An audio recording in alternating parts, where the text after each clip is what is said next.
جو لوگ اللہ کا ذکر کثرت کے ساتھ کرتے ہیں ان کا کارساز اللہ ہوتا ہے، اللہ ان کے کام سنوارتا ہے۔ حدیث قدسی ہے، نبی صلی اللہ علیہ وسلم نے فرمایا کہ اللہ فرماتے ہیں یا ابن آدم، اے آدم کے بیٹے، اذکرنی بعد الفجر و بعد العصر ساعتن، فجر کے بعد اور عصر کے بعد کچھ دیر میرا یاد کر لیا کرو، اکفک ما بینہما، درمیان کے وقت میں تمہارے لیے کافی ہوں گا۔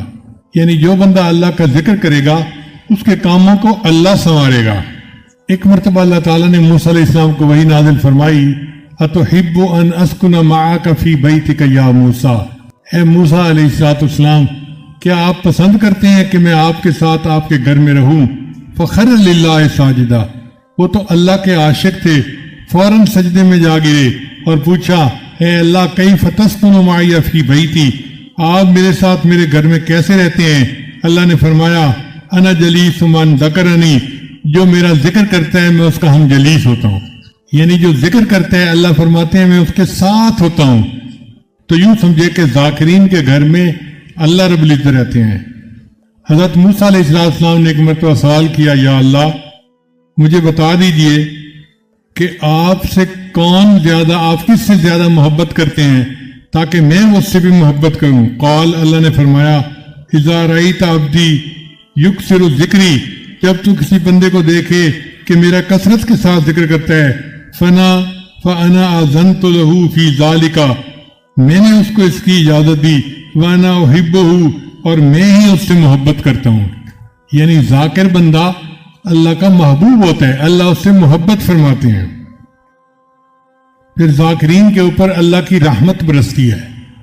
صحابہ کرام کے جو اصحاب صفہ کے حضرات تھے، ان کے ایک منیٹر تھے، ان کا نام تھا سلمان فارسی رضی اللہ عنہ۔ جیسے ایک جماعت کا منیٹر ہوتا ہے نا، تو سلمان فارسی رضی اللہ عنہ اس کے منیٹر تھے۔ ایک مرتبہ وہ تحلیل لسانی کا سبق کر رہے تھے بیٹھے ہوئے۔ حدیث پاک میں آتا ہے، کان سلمان فی اصابت یذکرون اللہ عز وجل، کہ سلمان رضی اللہ تعالیٰ عنہ ایک جماعت کے ساتھ بیٹھے اللہ کا ذکر کہہ رہے تھے۔ فمر النبی صلی اللہ علیہ وسلم، نبی علیہ السلام قریب سے گزرے، فکفو، نبی علیہ السلام کھڑے ہو گئے، فقال، پوچھا، ما کنتم تقولون، تم کیا کہہ رہے تھے؟ فقلنا، ہم نے جواب دیا، نذکر اللہ، اے یا رسول اللہ، اے اللہ کے رسول ہم اللہ کا ذکر کر رہے تھے۔ قال، نبی علیہ السلام نے فرمایا، قولوا، تم پڑھتے رہو، فإنی رأیت الرحمت تنزل علیکم، میں نے تمہارے اوپر رحمت کو برستے ہوئے دیکھا ہے۔ اللہ کے پیارے حبیب صلی اللہ علیہ وسلم نے اپنی مبارک آنکھوں سے رحمت کو برستے دیکھا ان لوگوں پر جو اللہ کا ذکر کر رہے تھے۔ سلیم بن عامر عنہ فرماتے ہیں، جاء رجل الی ابی امامہ، ایک بندہ ابی امامہ عنہ کے پاس آیا، فقال، کہنے لگا، انی رأیت فی منامی، میں نے اپنی نیند میں دیکھا ہے، ان الملائکۃ یصلی علیک، کہ تمہارے اوپر ملائکہ رحمت برساتے ہیں، کلما دخلتا وکلما خرجتا، تم داخل ہوتے ہو یا باہر نکلتے ہو، اور کھڑے ہوتے ہو یا تم بیٹھتے ہو۔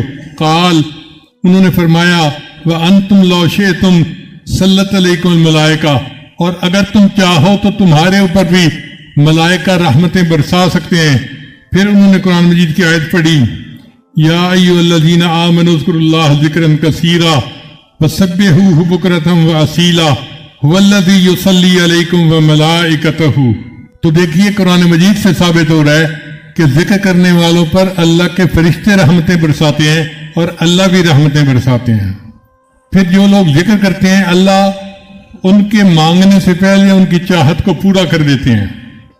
حذیفہ رضی اللہ عنہ روایت کرتے ہیں کہ نبی صلی اللہ علیہ وسلم نے فرمایا، قال اللہ تعالی، اللہ فرماتے ہیں، من شغلہ ذکری ام مسألتی، جس کو میرے ذکر نے مانگنے سے روک دیا، آتیتہ قبل ان یسألنی، میں اس کو مانگنے سے پہلے عطا کر دیتا ہوں۔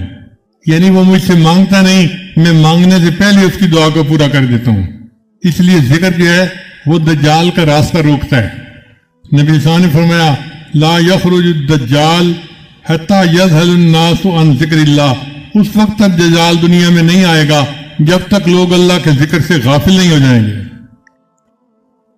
پھر ذکر شیطان اور جنات سے بچاؤ کا ذریعہ ہے۔ قیامت کے دن ذاکرین اللہ کے ہم نشیں ہوں گے۔ چنانچہ ایک شخص نبی علیہ السلام کی خدمت میں حاضر ہوا، فقال کہنے لگا اخبرنی یا رسول اللہ، اے اللہ کے رسول مجھے بتائیے، بجلساء اللہ یوم القیامہ، قیامت کے دن کون اللہ کے ہم نشیں ہوں گے؟ قال هم الخائفون الخاضعون المتواضعون الذاکرون اللہ کثیرا، جو اللہ سے ڈرنے والے، جھکنے والے اور اللہ کا ذکر کثرت کے ساتھ کرنے والے ہوں گے، وہ قیامت کے دن اللہ کے ہم جلیس ہوں گے۔ سبحان اللہ، یہ کتنی بڑی سعادت ہے کہ ذکر کی کثرت کرنے پر قیامت کے دن اللہ کے ہم جلیس ہوں گے۔ اس لیے ہمیں چاہیے کہ ہر جاندار اور بے جان چیز کے پاس اللہ کا ذکر کریں۔